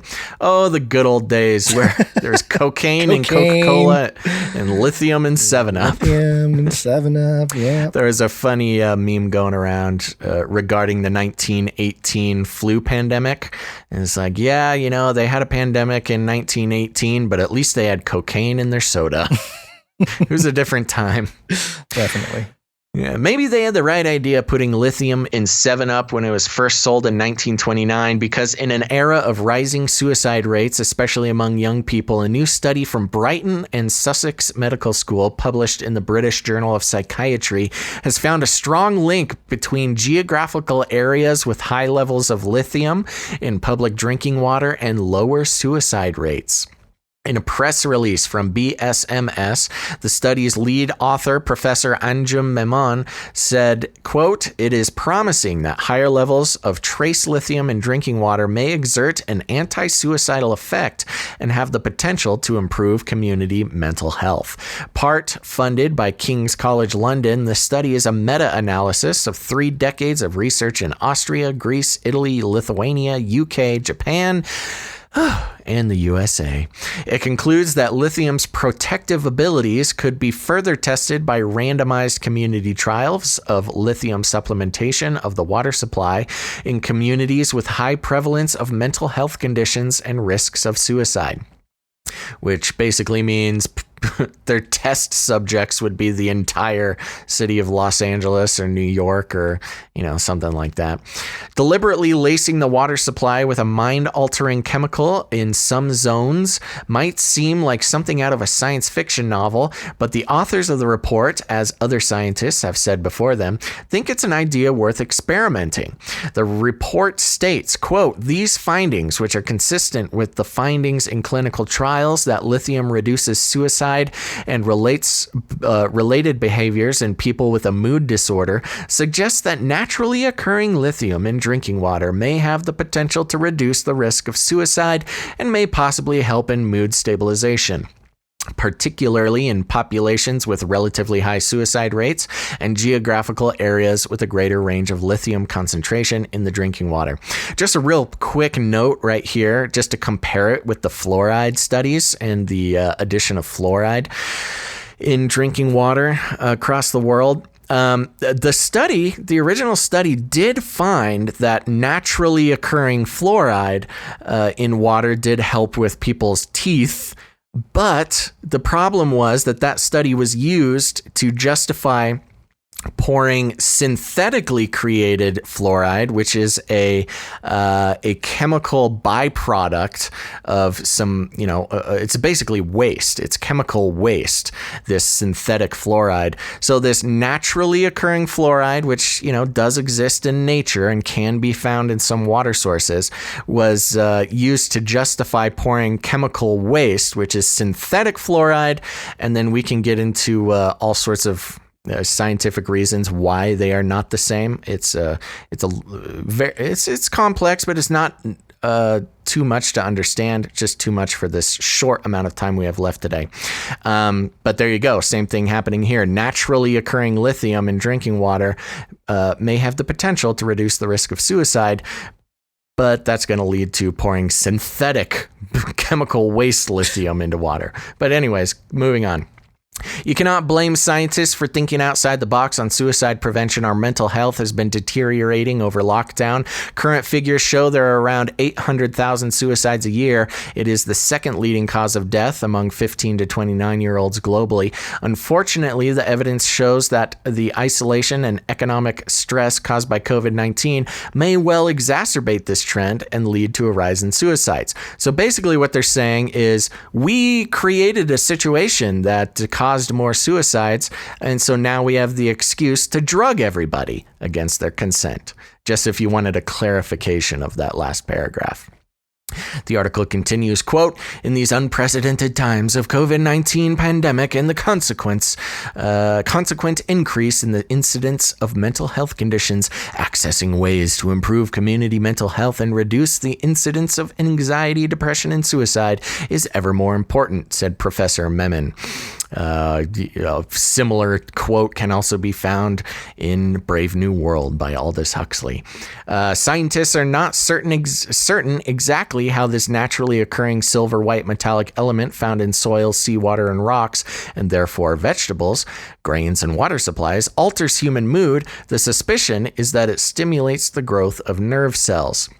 But since it was discovered in 1949 by Australian psychiatrist John Cade to be effective in treating mania, it has become a recognized medication for the treatment and prevention of bipolar disorder, for stabilizing mood, and in reducing the risk of suicide in people with mood disorders. In some studies, it has been shown to help reduce aggression and the onset of dementia.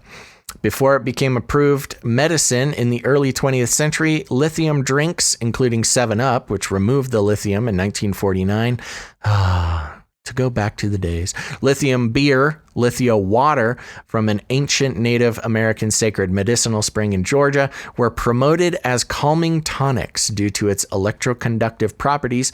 Lithium has since been used as a component in batteries and cell phones. Oh no, don't tell the kids that. They already got done eating Tide Pods. Don't tell them they need to eat batteries. Or just use their cell phones to prevent suicide. Yeah. Oh, yeah. Ooh, the poetry is it's incredible. Now, it is available as a mood balancing supplement, available in online health shops in the form of lithium orotate, although its effectiveness in this form is not proven. And then, you know what? I'm going to skip the rest because it kind of just keeps going into, well, it goes into dosing issues and how much water people drink, all the same type of worries that we would worry about. But there you go, Gons. Let's pour some psychoactive medication into the water supply. I'm so happy because today I found my friends. You know that song? Yes. History will look back on the human race and be like, oh, what a strange time when they, all these depressive and mentally unhealthy lifestyles were celebrated and lauded as the pinnacle of human achievement. And they were so good that we had to drug the entire population to keep them from killing themselves. Oh, humans. You know, one of the things that for some reason I remember this about the song Lithium by Nirvana, which is what I was singing there a moment ago. Mm-hmm. I remember a buddy of mine who was just a, super grunge guy. He was like, the greatest genius of Kurt Cobain. He made a chorus, because the chorus of that song is literally, yeah. That's what lithium will do to you. A whole generation of people drinking water and just singing, yeah. That's what they want. Not people. Well, that's not a very good example. Kurt Cobain committed suicide, allegedly. Uh-oh. Yeah. It's full circle. There you go. Okay. But yeah. So there you go, folks. They're taking the fluoride situation to the next level. Keep an eye out. Yep. All right. People calling us fools in the chat. Always good. We got one more story here before we got to get out of here, and that is a Nephilim update. This is from algeminer.com, I think. Algeminer. Former NFL running back blames Jewish cabal for abuses in the world. Uh-oh. Yeah, we've talked about this guy before. Former NFL star running back Larry Johnson has posted a series of anti-Semitic tweets, one which blamed the Jewish cabal for human trafficking, sex trafficking, pedophilia, ritualistic child torture, perversion, and human sacrifice / murder. Uh-oh. Yeah, one tweet on Sunday responded to ESPN host Max Kellerman, who, in response to anti-Semitic social media posts last month by Philadelphia Eagles wide receiver Deshaun Jackson, said in the aftermath of the controversy that, quote, Jews do not have a plan for world domination. And let me just keep going down here because I'll get to the Nephilim part here because here we go. Johnson also claimed that before the Abrahamic religions, which is stupid in itself because Israelites, Shemites aren't a religion. Okay. The Nephilim, that tainted line of Ham, were the first Babylonian occult practitioners of pagan idolatry. AAs, you are not Hamites. You're more Shemitic. Oh, wow. Very, he's really diving right in, huh? Diving right into the HR movement there. Or what is it? What is it?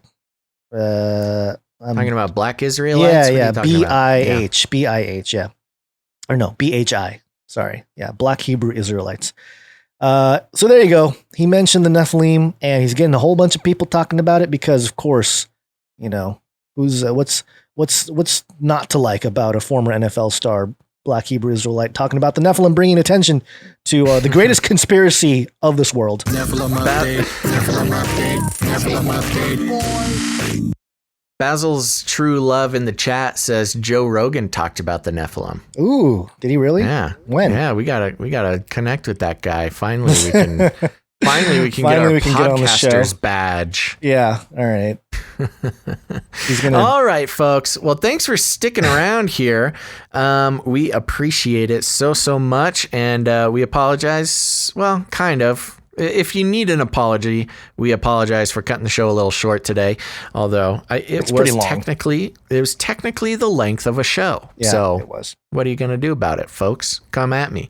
But we thank you so much. Remember, we're going to be back on Wednesday, August 12th, sometime between noon and 5 p.m. Pacific Standard Time. Make sure to follow us all over the place. Twitch, YouTube, Facebook, DLive, Periscope.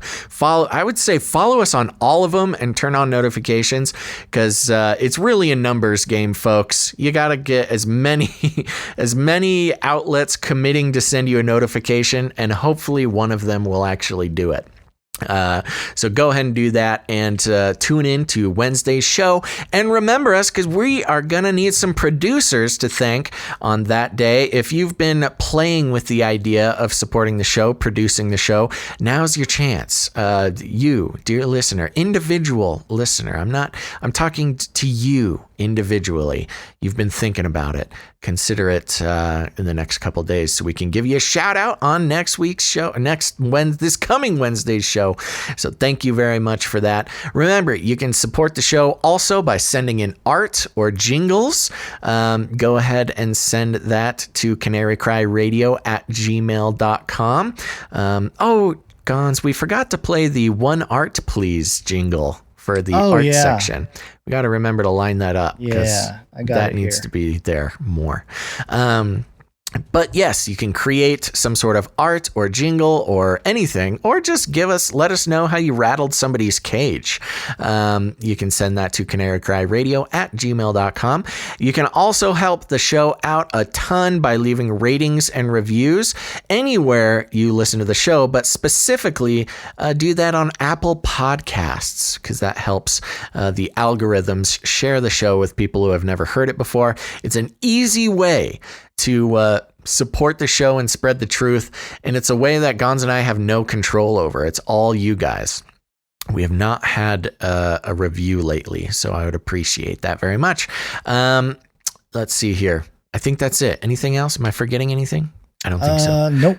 I don't think so. Okay. I think that's all. Now remember, one of the best ways, A, to spread the show, but also to help wake up people in your life is to share the show with them. You know, if they start waking up, they're reading headlines, they're realizing the world is not what it seems. We like to think that we're a pretty easy entry into this type of material without being too scary. So if you got somebody in your life who needs to hear this stuff, go ahead and send them an episode. Let them know that Gons and I will be gentle as we lead them down the narrow path of truth. And it really helps out the show, so we appreciate that. And if you need any more advice, here's what you do. You walk right up to him, you grab him by the cage, and then you shake it. The end of the world occurred pretty much as we had predicted. I want to shake things up, stir up some controversy, rattle a few cages. Hey, stop that! You'll never silence me. I'm the last angry man, a crusader for the little guy. Leave the bird alone. Never. Rattle a few cages. Rattle a few cages. The human race will have every opportunity to improve. And if they don't? Ask Noah. That's right. Just ask Noah. Thank you very much for tuning in to this episode of Canary Cry News Talk. Remember, one more time, we will be back on Wednesday the 12th, sometime between noon and 5 p.m. Pacific Standard Time. Remember us in all the ways that you can, and we'll see you back here then. Thanks for listening to this episode of Canary Cry News Talk. Make sure to tune in next time, but until you do, think outside the cage. Ooh, the 33rd minute we are ending the show. Ooh. Whoa. Wake up, sheeple. Ooh, perfect timing. My virtual reality died again. It's gotta be biblical. Can't deal with it right now, Basil.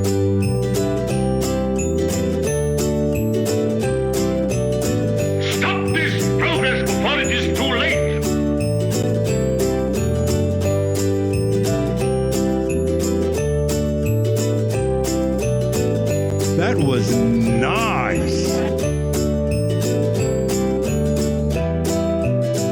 You can't handle the truth. Look it up.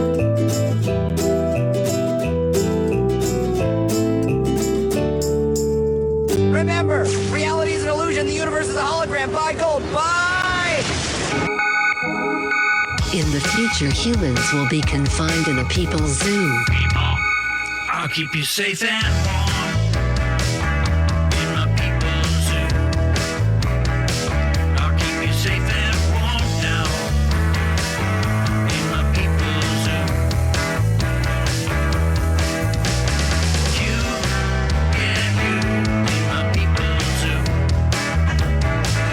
Keep the cameras on in my people's zoo. I'll keep the cameras on now in my people's zoo.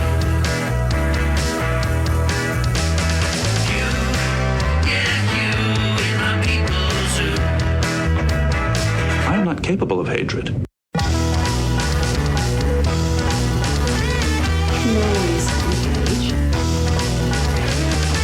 Rattle her cage a little bit more.